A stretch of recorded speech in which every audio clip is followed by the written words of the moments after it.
如果你有一陣陣好易出汗、失眠、心煩或者脾氣越嚟越差，你可能已經患上咗病態性股票賭博綜合症 （Degenerate Gambling Syndrome）。點解買股票嗰時玩少少就賺到錢，但係一落注大就會失去控制？一係太緊張，一係太擔心，搞到賺嗰時就好快離場，蝕嗰時又唔夠膽走。呢個完全同心態有關。今日條片我哋就會做個測試，睇下你對買股票有冇適合嘅心態，同埋有咩方法幫助你控制情緒。如果你第一次嚟呢個頻道，阿朱係喺投資銀行做咗10幾年嘅專業投資者。喺呢個 channel 我就會分享對市場同埋投資嘅睇法，同埋用我嘅經驗我嚟分享一啲書本學唔到嘅嘢。如果你對揾錢有興趣嘅話，就訂閱我嘅頻道啦。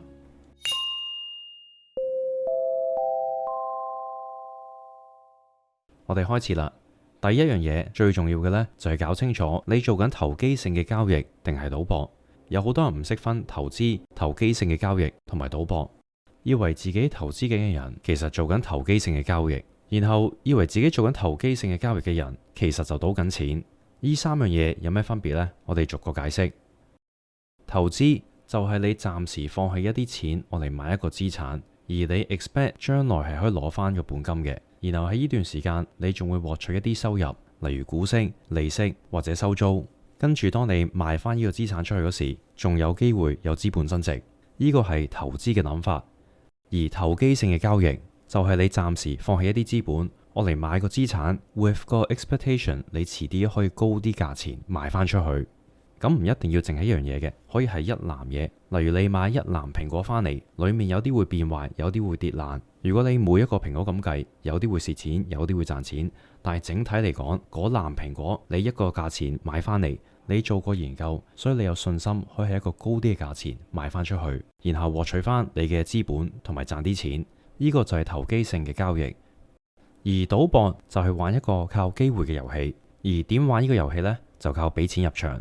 跟住你就可以好刺激咁玩，睇自己贏定輸啦。咁賭博同投機最大嘅分別就係喺賭博，個賭徒知道有機會率呢個概念，但佢唔理佢有幾多機會贏，佢嘅預期回報係幾多，佢完全冇諗過。佢玩就係為咗個刺激同埋贏嗰時個滿足感，即係佢係玩緊，但佢唔係玩緊個遊戲。好似玩 poker， 有啲人每一手都玩嘅，有靚牌 pair in 嗰時又玩，有渣嘅牌2-7嗰時又玩。用好多錢我嚟追條卡通蛇，又要追，明明人哋牌面靚過佢，佢又要跟。呢啲人就係玩，純粹為咗玩。佢想試自己嘅運氣，喺腦裏面冇計過任何機會率或者預期回報，佢亦都唔理，因為佢中意個刺激，佢中意贏嗰時嘅感覺。呢個行動就係賭博。然後喺賭場另一邊，喺張 blackjack 台度，有人就喺度玩緊21點。喺表面上，佢又係玩緊一個機會嘅遊戲。而因為佢係慳，所以佢預期回報一定係負數啦。所以佢又係咪賭博緊呢？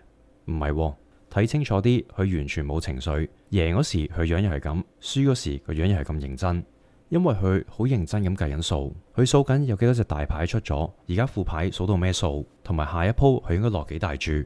佢用呢個數牌嘅系統，將佢本身作為慳嘅劣勢變成一個優勢，即係佢嘅預期回報呢，而家變為一個正數。呢個人雖然都喺賭場玩緊啤牌，玩緊一個有機會嘅遊戲，但係佢唔係賭博緊，佢係做緊投機性嘅交易。所以唔喺賭場就等於賭博，同樣唔係因為你買賣緊股票就自動等於你做緊投機性嘅交易。點樣決定你做緊交易定係賭博？要睇你嘅行為。咁你係做緊邊樣呢？最好嘅測驗就係問自己：當你買一隻股票嗰時，你興唔興奮？因為當我做交易嗰時，我嘅感覺就好似要起身返工咁。咁你可能諗，點解有機會賺錢嘅嘢我都唔會興奮呢？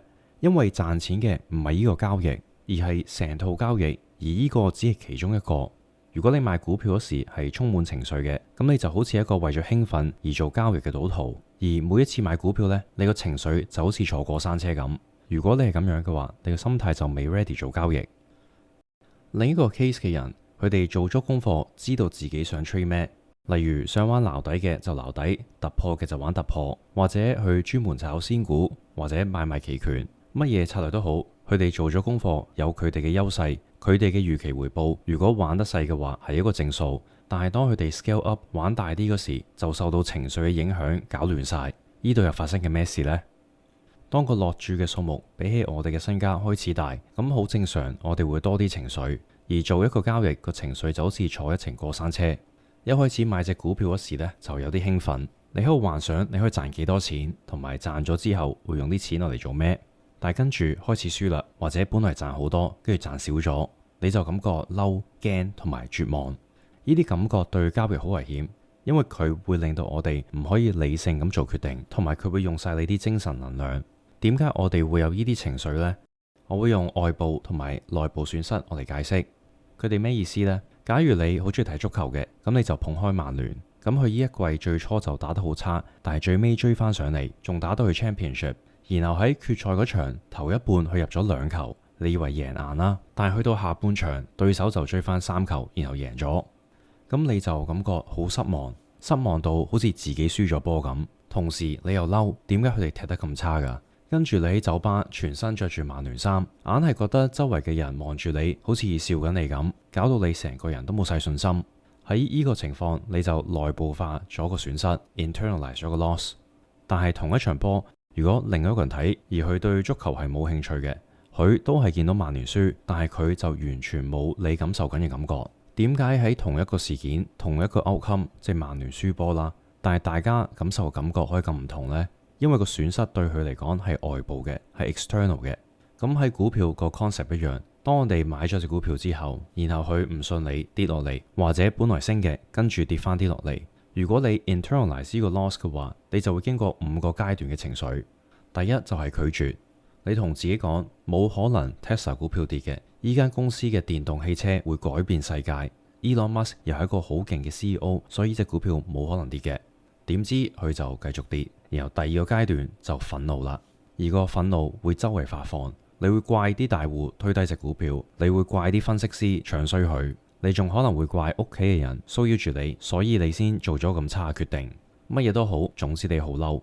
跟住第3個階段就討價還價，你同自己或者你嘅上帝祈禱，話俾個機會你，如果佢上翻唔使太多，上翻上個月嘅價錢，你已經好開心，你就會走噶啦。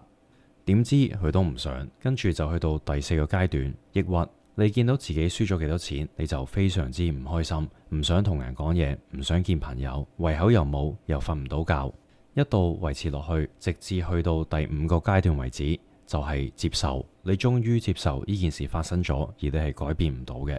呢個就係個情緒嘅過山車。唔知你有冇經歷過呢？你覺得邊個階段最難過？可以喺下面 comment 分享。唔一定要個交易蝕錢先會感受到呢5個階段，就算個交易係賺錢，但係本來賺多啲，跟住你冇喺最高嗰點度買，然後去跌翻啲落嚟，你都會感受到呢啲情緒。如果你內化個損失，而如果每個交易都係咁嘅話，係非常之攰，同埋當我哋感受緊呢啲情緒嗰時，好容易做出錯嘅決定。所以我哋想點呢？就係 skip 晒佢，直至跳去第5步，即係唔使拒絕、憤怒、討價還價或者抑鬱。每次做交易嗰時，我哋都係做個交易，然後接受，就好似你係一個第三者望過去咁樣，而唔係用第一人嘅角度。點樣可以做到咁冇情緒呢？其中一個方法就係做交易之前已經有個計劃，你已經諗定如果去做咩嘅話，你會做咩；如果去做另一樣嘢嘅話，你會點樣反應？